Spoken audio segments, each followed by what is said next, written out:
Mesoamérica es el único lugar donde hay libros, pero existen otros sistemas de llevar registros en otras partes. En América del Sur contaban con el quipu, un sistema de nudos. En otras regiones de Norteamérica tallaban símbolos en las rocas, pero en Mesoamérica es el único lugar donde tenían libros. Muchos libros, según Mormón. Cuanto más investigo Mesoamérica y cuanto más estudio el libro de Mormón, tanto más obvio me resulta que los autores de este libro eran mesoamericanos. Cuando Nefi y su grupo llegan al Nuevo Mundo, seguramente hablaban alguna forma de idioma semítico, un hebreo semítico occidental, una versión antigua del hebreo, con conocimientos del egipcio, por supuesto. Algunos consideran que los nefitas hablaban solamente hebreo y que escribían ese idioma usando un alfabeto egipcio, y que la escritura egipcia en las planchas de bronce era el idioma hebreo en un alfabeto egipcio. Existen un par de buenos argumentos para esa hipótesis. Uno es que los escritos de Isaías y algunas de las profecías de Jeremías están en las planchas de bronce, y por cierto que estarían en hebreo y no traducidas al egipcio. Así que sí encontramos hebreo en esas planchas. Por otro lado, hay quienes dicen que no, que los nefitas sabían tanto hebreo como egipcio, o sea que no solo los leían, sino que los hablaban. La mejor forma de averiguarlo es dirigiéndonos a algunos idiomas derivados del Libro de Mormón, idiomas indígenas americanos, y ver qué es lo que encontramos. Y al buscar en la familia del idioma, así como cientos y cientos de palabras, podemos tomar cada grupo de ellas, a las que llamamos cognados, y reconstruir una forma ancestral. Si no hay egipcio, sino básicamente hebreo, entonces ese punto de vista sería correcto. Pero si hallamos suficiente egipcio junto al hebreo, entonces es probable que los nefitas trabajaran con ambas lenguas. Pues bien, sucede que se ha hecho una investigación a fondo del idioma utoazteca, comparándolo con una versión bastante antigua del hebreo, un hebreo previo al exilio babilónico, cuando ese idioma aún tenía un sistema de casos gramaticales, como aún lo preserva el árabe clásico. Es una versión muy antigua del hebreo. He encontrado que en una familia idiomática en particular, la del utoazteca, hay una considerable cantidad de egipcio y hebreo. Por lo que mi opinión es que los nefitas se manejaban con los dos idiomas, el hebreo y el egipcio. Recordemos que las planchas de bronce en el capítulo 5 de Alma parecen indicar la existencia de un registro josefita y otro de los judíos. Entonces podría ser que parte de las planchas de bronce estuvieran escritas en egipcio y otras en hebreo. Las partes de Isaías y Jeremías ciertamente estarían en hebreo. Después de algunos siglos se habían vuelto muy distintos. De hecho, lo único que se necesita es un cambio en los tonos o en el énfasis para que dejen de entenderse entre sí. A menudo les digo a mis estudiantes que escuchen estas dos frases. Una de ellas estrictamente basada en tonos. En el vecindario donde yo crecí, en el sur de California, todos entendíamos perfectamente cuando oíamos a alguien decir, ¿ah? Todos sabíamos que había dicho no sé, aun cuando no había pronunciado consonantes ni vocales. La otra frase que les doy como ejemplo es destreza mecánica. Y ellos no entienden que lo que les dije fue destreza mecánica, ya que remarqué o puse el énfasis en las sílabas incorrectas. Así que con solo poner las consonantes y las vocales no llegamos a formar el idioma.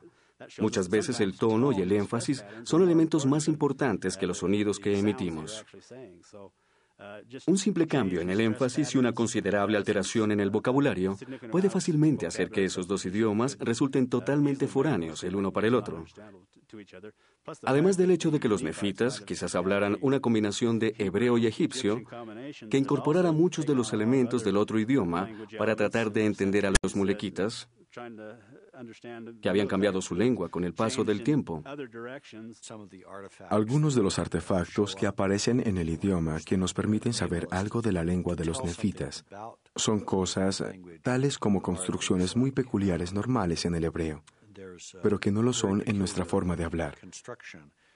Por ejemplo, en vez de una frase condicional como, si haces esto, entonces sucederá esto otro, en hebreo es, si haces esto y sucederá esto otro. Como el caso de la promesa de Moroni, que originalmente se leía, si pedís con un corazón sincero, con verdadera intención, teniendo fe en Cristo, y Él os manifestará la verdad de ellas por el poder del Espíritu Santo.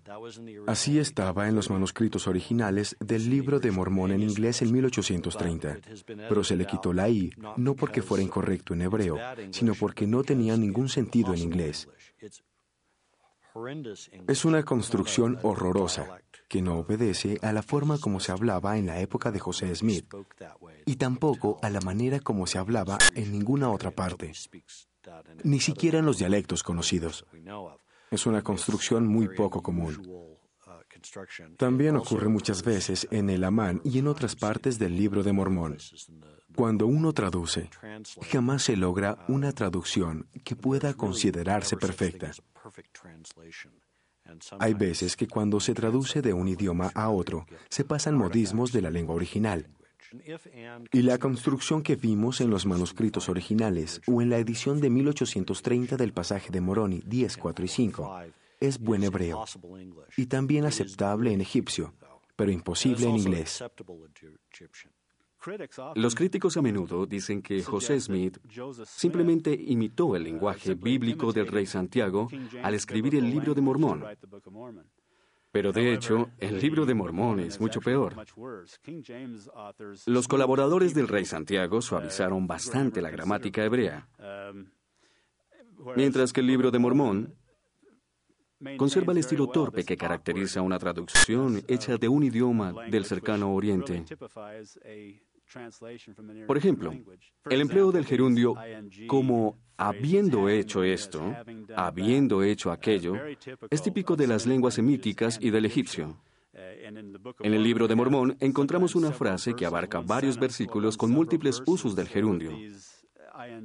Eso es muy típico en los idiomas del cercano oriente, pero no en el inglés.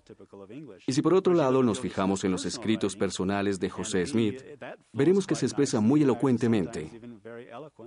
Así que si él copió al rey Santiago, incluyó muchas cosas en el Libro de Mormón que ni aparecen en la Biblia, lo cual indica que no hizo un buen trabajo. Me encanta la torpeza del idioma del Libro de Mormón. También encontramos por lo menos una frase egipcia. Cuando Alma sale de la ciudad de Amonía, dice, estaba a punto de volver las espaldas a esta tierra para siempre. Sucede que esta es la forma exacta de indicar en egipcio que uno se marcha de un lugar o se aleja de una persona. Aradi putset sabak emay soradi sa i Y la frase completa equivale a volver la espalda a. Quiere decir marcharse o partir. Un excelente ejemplo de un modismo egipcio en el inglés del Libro de Mormón. Así que felicito a José Smith por su esfuerzo de conservar el estilo original en la traducción. El que José Smith pudiera producir una traducción que refleje las estructuras de los idiomas del cercano oriente, varias del hebreo y al menos una del egipcio. Algunos nombres propios como Alma, que originalmente eran considerados ridículos. Y más adelante se descubre el nombre de Alma en los pergaminos del Mar Rojo. Las probabilidades de que todo esto fuera pura casualidad son de 1 en infinito, lo cual habla muy bien del Libro de Mormón y del hecho de que es una traducción efectuada por José Smith con la ayuda del poder de Dios, que le permitió traducir un antiguo texto del cercano oriente.